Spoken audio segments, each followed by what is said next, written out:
O gesto artístico é esse gesto de criação infinita a partir das mínimas coisas. É esse pequeno copo que contém um mar, que contém um infinito. Há sempre um copo de mar para um homem navegar.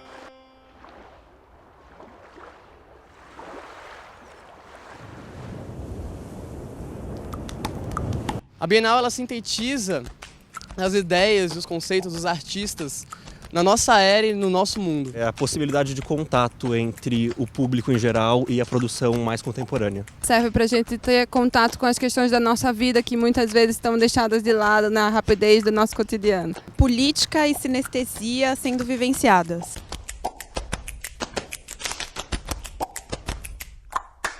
A função da Bienal de São Paulo, desde a sua fundação em 1951, é apresentar ao público brasileiro o melhor da produção artística contemporânea em termos mundiais e em termos nacionais. Ela se constitui hoje, e já faz muito tempo, em uma das mais importantes exposições sistemáticas, periódicas, a cumprir este papel, a apresentar arte contemporânea. Ela foi a segunda do mundo nessa modalidade. A primeira foi a Bienal de Veneza, que foi criada em 1895, e a Bienal de São Paulo vem em segundo lugar, em 51, e ela é a primeira grande exposição criada no Hemisfério Sul. Ao inaugurar esta Bienal, o Museu de Arte Moderna quis incentivar o trabalho criador, promovendo o contacto em São Paulo do mundo intelectual e artístico. Ela repercute por todo o Brasil, incluindo a América do Sul, basicamente. Desde o começo, pessoas interessadas em arte, artistas, professores, desde sempre acorreram à Bienal de São Paulo para se darem conta do que é que está acontecendo. Atualidade. Estranhamento. Inesperado. Ela também estava preocupada com as referências históricas, ou seja, referências modernas e que eventualmente ultrapassem o período moderno.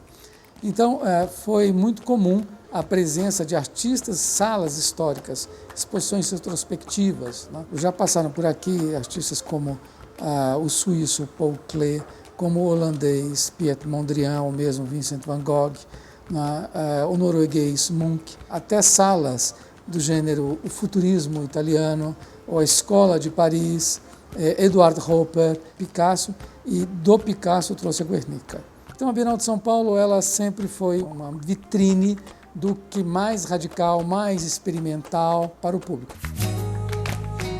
O prédio é um ícone modernista feito pelo Oscar Niemeyer. É um prédio que tem uma arquitetura, uma identidade, um caráter muito forte. Ele se impõe, quase que ele se basta.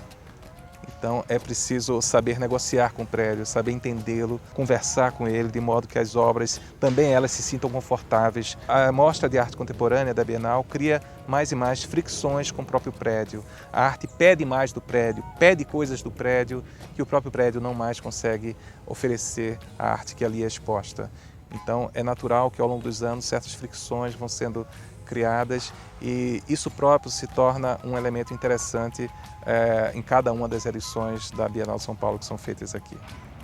Uma fonte de informação magnífica, de primeiríssima mão, e que os países e os curadores responsáveis, no geral, sempre estavam preocupados em apresentar o que de melhor seus países vinham apresentando. Convidava os países e os países enviavam artistas.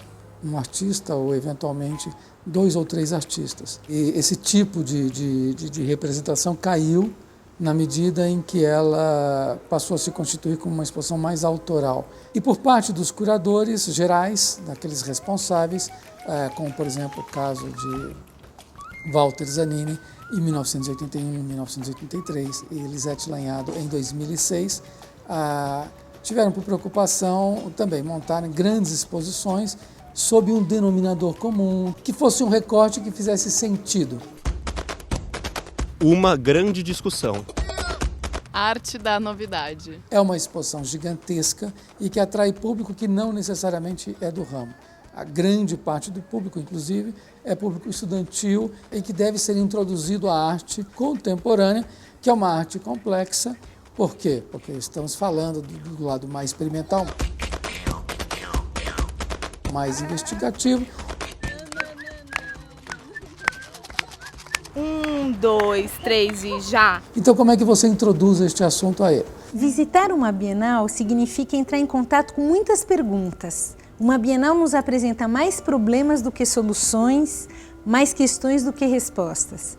E o papel do educador frente a isso é estar aberto, porque muitas vezes as obras de uma Bienal, que são obras contemporâneas, que falam de questões contemporâneas, nos repelem ou nos causam estranhamento. E nós precisamos estar disponíveis para o diálogo. A arte, ela própria, ensina. A arte muda as pessoas. A arte tem uma pedagogia que lhe é própria, que não é emprestada de outro campo. Nos ensina a ver as coisas de uma maneira diferente. Ela muda o modo com que percebemos as coisas do mundo. Então, nesse sentido, eu acho que o papel da Bienal é atuar como essa instituição que trata a arte seriamente. A arte como sendo capaz de exercitar essa pedagogia com a audiência da instituição.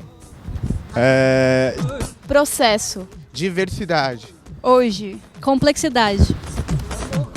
Esse espírito aberto é necessário para entrar em contato com a arte contemporânea e também com essas novas crianças que estão vindo, que nos desafiam o tempo todo com novas perguntas, com cutucões mesmo, que nos trazem deslocamentos. Então é fundamental que o professor também esteja de prontidão para escutar as questões que os próprios alunos trazem. Uma das características da produção artística contemporânea é que não há propriamente a hegemonia deste ou daquele movimento, desta ou daquela tendência, e inclusive desta ou daquela linguagem. A arte contemporânea, ela é Hoje e agora. Vida e processo. Vivência. Política atual. É um momento de experimentação.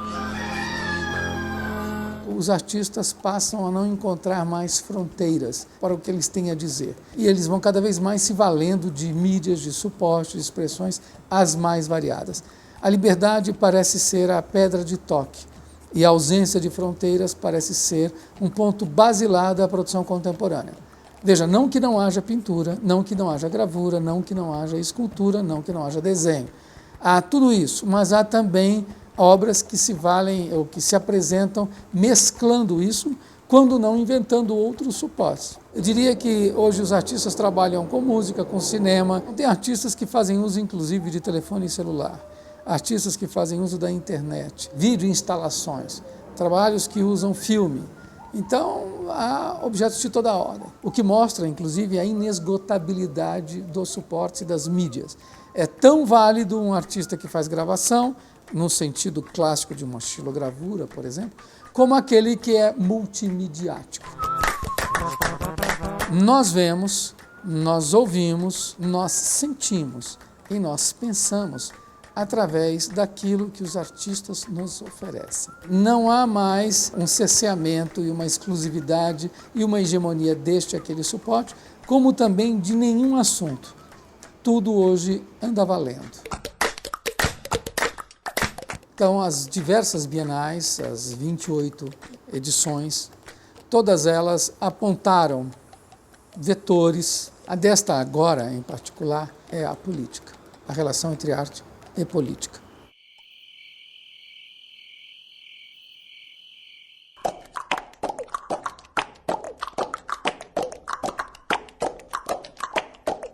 Em muitos casos, a arte simplesmente representa o que já está dito em outros campos. Ela simplesmente comunica significados políticos que já estão dados, já estão decodificados em outros campos. A arte não é só um elemento de amplificação de uma ideia que foi criada em outros lugares. A arte em si mesma é uma ideia, em si mesmo comunica alguma coisa que não pode ser comunicada por nenhum outro campo do conhecimento. A arte gera conhecimento e é por isso que ela é política. É nesse sentido que a gente quer afirmar a natureza política da arte. Não como propaganda de alguma coisa, mas a arte como ela própria sendo capaz de enunciar um discurso, de nos fazer mudar a maneira como nós encaramos o mundo. A política é uma arte superior, é uma forma superior de encontro. Esta Bienal, ela pretende ser uma celebração da política, celebração do encontro, celebração das diferenças. Só que ela fará isso de diversos modos. Por quê? Porque a nossa preocupação é Está claro que toda arte é política, porque tudo é político. Agora é preciso sair do senso comum, é preciso sair do trivial. Então é preciso, inclusive, convidar as pessoas para que elas aprendam e para que elas percebam o quão sutil pode ser o exercício da política e o quão superior ele é. Essa discussão da arte política ela vem sob o signo da poesia.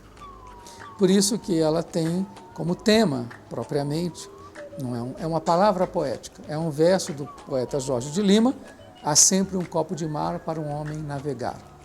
É uma formulação sobre a adversidade e sobre a capacidade do homem, mesmo em situações as mais adversas, sonhar.